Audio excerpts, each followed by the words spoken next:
नमस्कार मित्रों, स्वागत है आप सभी का हमारे इस चैनल में। इस वीडियो में हम सभी लोग टीजीटी चित्रकला की तैयारी के लिए कुछ महत्वपूर्ण तथ्य देखेंगे जो कि वेरी इंपॉर्टेंट है एग्ज़ाम के दृष्टिकोण से। तो चलिए इन तथ्यों को देख लेते हैं। अगर आपको ये वीडियो अच्छा लगेगा तो लाइक ज़रूर कर दीजिएगा वीडियो को। पहले तो रवींद्रनाथ टैगोर के चित्रों की बात कर लेते हैं। तो रवींद्रनाथ टैगोर के जो महत्वपूर्ण चित्र जो आने की संभावना है उन्हीं को यहाँ पर रखे हैं। वैसे तो बहुत सारे चित्र इन्होंने बनाए हैं। गणेश जन्नी, अलिफ लैला, भिक्षा और महापुराण, ये वेरी इंपॉर्टेंट है। तो गणेश जन्नी, अलिफ लैला, भिक्षा और महापुराण चित्र हैं रवींद्रनाथ टैगोर के। अगला देखते हैं, कलकत्ता आर्ट स्कूल की दीवार पर कच्छ देवयानी चित्र है। कलकत्ता आर्ट स्कूल की दीवार पर जो कच्छ देवयानी का चित्र बना हुआ है, पूछा जा सकता है कि कलकत्ता आर्ट स्कूल की दीवार पर चित्र कैसा किसका है। अगला है, वाश पेंटिंग शैली बंगाल से प्रारंभ हुई थी। वाश पेंटिंग शैली बंगाल से प्रारंभ हुई थी। आगे है यामिनी राय। यामिनी राय की कला जो है बाल कला कहलाती थी। वेरी इंपॉर्टेंट है, बाल कला से प्रभावित या बाल कला कहलाती थी किसकी कला, तो यामिनी राय की। इसके बाद 1955 ईस्वी में यामिनी राय को पद्म भूषण से सम्मानित किया गया था। तो पद्म भूषण इनको मिला था 1955 ईस्वी में। आगे देखते हैं, तीन योद्धा तथा घोड़ा गाड़ी यामिनी राय के प्रसिद्ध चित्र हैं। ये दो चित्र बड़े इंपॉर्टेंट है। तीन योद्धा और घोड़ा गाड़ी यामिनी राय के प्रसिद्ध चित्र हैं। आगे देखते हैं, 1930 ईस्वी में रवींद्रनाथ टैगोर के चित्रों की प्रदर्शनी पेरिस में लगी थी और 65 वर्ष की आयु में इन्होंने रवींद्रनाथ टैगोर ने चित्रकारी प्रारंभ किया था।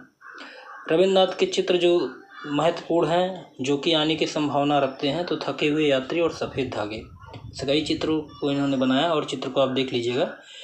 मेरी समझ से ये दो चित्र वेरी इंपॉर्टेंट हैं, थकी हुई यात्री और सफ़ेद धागे।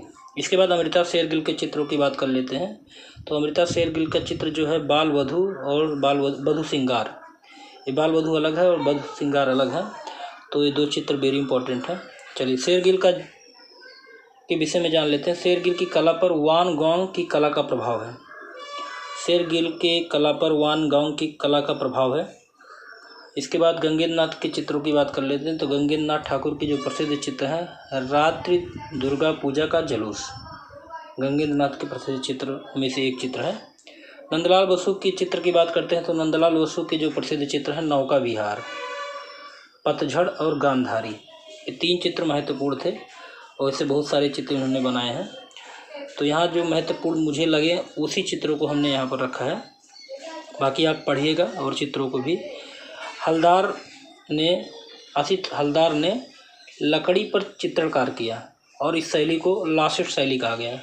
वैसे भी कहीं कहीं मिला होगा, लिखा हुआ कि लासिट शैली के जन्मदाता कौन है, तो असित कुमार हलदार को ही माना जाता है। लासिट शैली क्या होता है, तो इसके विषय में थोड़ा सा जान लीजिए। लासिट शैली का मतलब होता है लकड़ी पर लाख से वार्निश करके जो पेंटिंग की जाती है उसे को लासिट कहते हैं। चलिए आगे देखते हैं, हलदार के जो चित्र हैं, तो महत्वपूर्ण चित्रों को यहाँ पर रखा गया है। रहस्य, संगीत, बारिश का दिन। रहस्य, संगीत, बारिश का दिन हलदार के प्रसिद्ध चित्र हैं। देवी प्रसाद राय चौधरी की बात कर लेते हैं। तो देवी प्रसाद राय चौधरी जी को 1958 ईस्वी में पद्म विभूषण से सम्मानित किया गया था। आगे देखते हैं, कलकत्ता ग्रुप। कलकत्ता ग्रुप की स्थापना 1943 ईस्वी में हुई थी और इस ग्रुप के कलाकार मानवतावादी हैं। वेरी इंपॉर्टेंट है, पूछा जा सकता है कि किस ग्रुप के कलाकार मानवतावादी हैं, तो कलकत्ता ग्रुप के कलाकार को मानवतावादी कहा गया है। कई ग्रुप बने हुए थे। चलिए आगे देखते हैं, पैक ग्रुप की स्थापना कब हुई थी, 1948 ईस्वी में। तो आप कलकत्ता ग्रुप और पैक ग्रुप, तो आप बताइएगा पैक ग्रुप की स्थापना किसने किया था, उनके कलाकार कौन थे, कमेंट बॉक्स में बताइएगा। आगे देखते हैं, पारितोष सेन, वेरी इंपॉर्टेंट है। पारितोष सेन का जो चित्र है, काली जैकेट में आत्मचित्र, वेरी इंपॉर्टेंट है। काली जैकेट में आत्मचित्र 2005 में इन्होंने बनाया था कैनवास पर एक्रोलिक से, पारितोष सेन।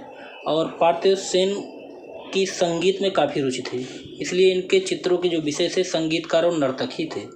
ठीक, तो पारितोष सेन के चित्रों के जो विषय थे संगीतकार और नर्तक थे। अगला है, प्रिंट मेकर व मूर्तिकार। प्रिंट मेकर भी थे और मूर्तिकार कौन थे, सोमनाथ होर, और इनका जन्म 1921 चटगांव में हुआ था। ठीक, चलिए आगे देखते हैं। नीली पहाड़ी, वेरी इंपॉर्टेंट है। नीली पहाड़ी चित्र जो है रणवीर सिंह बिष्ट का है, ये पूछा जा सकता है इस बार। नीली पहाड़ी चित्र किसका है? तो रणवीर सिंह बिष्ट का है। गणेश पाइन के विषय में जान लेते हैं। तो गणेश पाइन का जो प्रसिद्ध चित्र है दास, एक कैनवास पर टेम्परा से बना हुआ है। गणेश पाइन का जो प्रसिद्ध चित्र है वो दास है, कैनवास पर टेम्परा से बना हुआ है। इसके बाद भारत में कैलेंडर कला के जन्मदाता किसे माना जाता है? तो राजा रवि वर्मा को माना जाता है। और द हेड 1996 में बना था, इसके कलाकार गणेश पाइन है। ये वेरी इंपॉर्टेंट है, काफ़ी चर्चित भी था। और विख्यात चित्र एक और है गणेश पाइन का, the night of merchant. The night of merchant ये चित्र था गणेश पाइन का। तो ये जो महत्वपूर्ण बिंदु थे उस पर यहाँ चर्चा की गई। आगे इसी प्रकार से और वीडियो आपको मिलते रहेंगे जब तक परीक्षा नहीं हो जाती है। और आप अपनी परीक्षा को लगातार धार देते रहिए, तैयारी करते रहिए। अभी भी समय है, अभी भी जो आपका छूटा है, जो आपने नोट्स बनाए हैं उस नोट्स का रिवीजन ज़रूर कीजिए। रिवीजन जितना से जितना हो सके उतना रिवीजन आप ज़रूर कीजिए। अगले वीडियो में फिर मिलते हैं, तब तक के लिए जय हिंद।